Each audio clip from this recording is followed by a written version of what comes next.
మీరు చేస్తే మీకు మంచి పేరు వస్తుంది, మేము చేయలేదు కాబట్టి మీరు చేయవద్దని ఒక అక్కసు.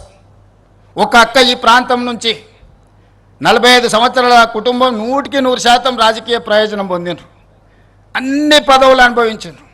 ఈ ప్రజలు ఇవ్వందే లేదా అక్కకు. ఇవాళ అక్క కొడుకు నేషనల్ గ్రీన్ ట్రిబ్యునల్లో ఈ పనిని ఆపమని కేసు వేసిండు. ఆ అక్క మనసు ఎట్లొప్పుకున్నదో వాళ్ళ కొడుకును ఇట్లాంటి తప్పుడు కేసులను నేషనల్ గ్రీన్ ట్రిబ్యునల్లో వేయించడానికని నేను అడుగుతున్నా. ఆ అక్కకి ప్రాంత ప్రజలు ఓట్లు వేయలేదా?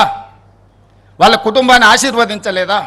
ఈరోజు ఈ రాష్ట్రంలో, ఈ దేశంలో ఆ అక్కకు గుర్తింపు వచ్చింది, ఆ కుటుంబానికి గుర్తింపు వచ్చింది. ఇవాళ ప్రజాప్రతినిధులుగా, మంత్రులుగా పదవులు అనుభవించిండ్రంటే ఈ ప్రాంత ప్రజల ఆశీర్వాదం లేదా?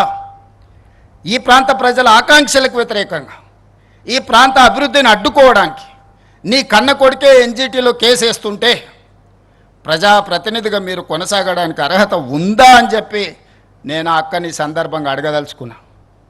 ఒకప్పుడు నాకు కూడా చాలా దగ్గర, ఆనాడు ఇట్లా లేకుండే.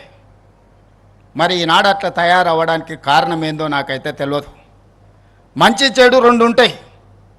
మన సహవాస దోషం వల్ల మంచి వాళ్ళతో ఉంటే మంచిగా ఉంటాం, చెడు స్నేహం చేస్తే చెడిపోతారని పెద్దలు చెప్పారు.